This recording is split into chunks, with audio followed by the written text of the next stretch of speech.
Salut tout le monde et bienvenue à un nouvel épisode du podcast et du lycée Andrés Laguna. Et aujourd'hui, je suis ici avec des étudiants du lycée et ils sont Daniela et Samira et nous allons parler des mal connectés. Vous savez qu'est-ce que cela signifie d'être mal connecté? Je pense que être une personne mal connectée, c'est une personne qui n'a pas d'informations pour savoir et la technologie. Et moi, et à mon avis, une personne qui était mal connectée peut être une personne qui n'a pas l'information ou la capacité pour travailler avec ces nouvelles technologies d'une manière ou d'une façon simple.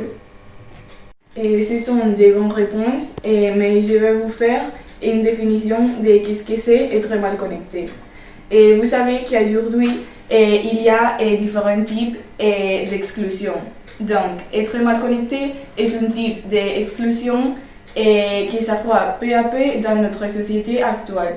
Où toutes les personnes ont un téléphone portable. Et maintenant que vous savez qu'est-ce que les significations d'être mal connecté, je vais vous donner en question. Et qu'est-ce que vous pensez de l'impact de la déconnexion sur les relations humaines?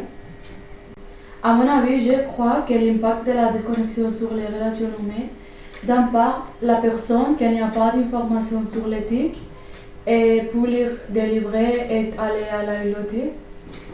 Et d'autre part, la déconnexion provoque qu'une personne n'a pas d'informations suffisantes et si seule.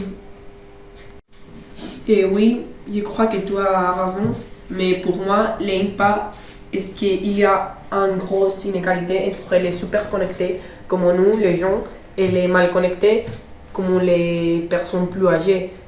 Donc, et cette problématique peut devenir une discrimination vers les personnes plus âgées.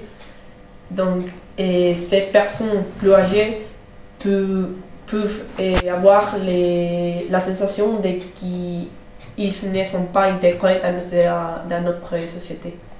Ici, j'ai des témoignages de personnes affectées par la déconnexion qu'il y a dans le monde actuel, dans notre société. Et les personnes les plus affectées sont les personnes âgées et les adolescents. Et ici, j'ai des témoignages de personnes âgées que vous pouvez lire. Et après, nous allons parler de là.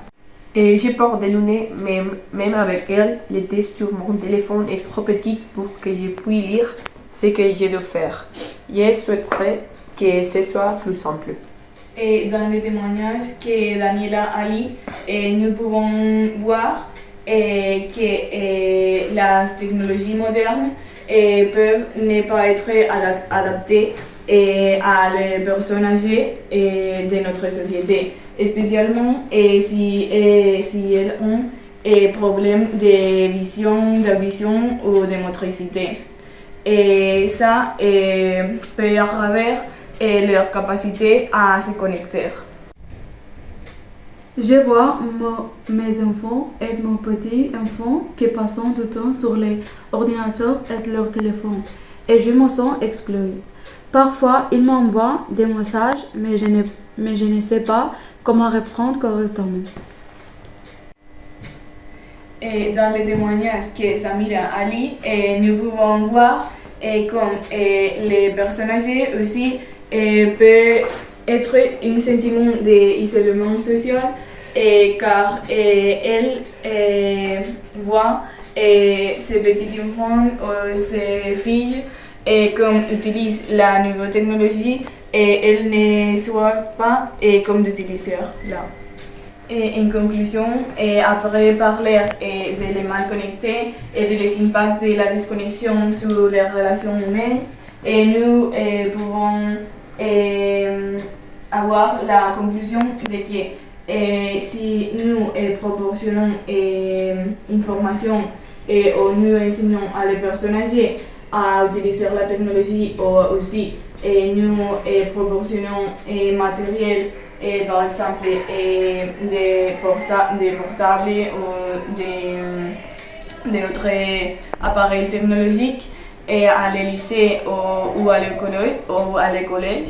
Et nous pourrons diminuer les numéros des personnes qui sont mal connectées dans notre société. Et oui, je suis complètement d'accord avec toi parce que c'est vrai que tout le monde doit avoir l'opportunité d'apprendre une nouvelle chose et une nouvelle façon de travailler avec ces nouvelles technologies. Donc je crois que c'est génial.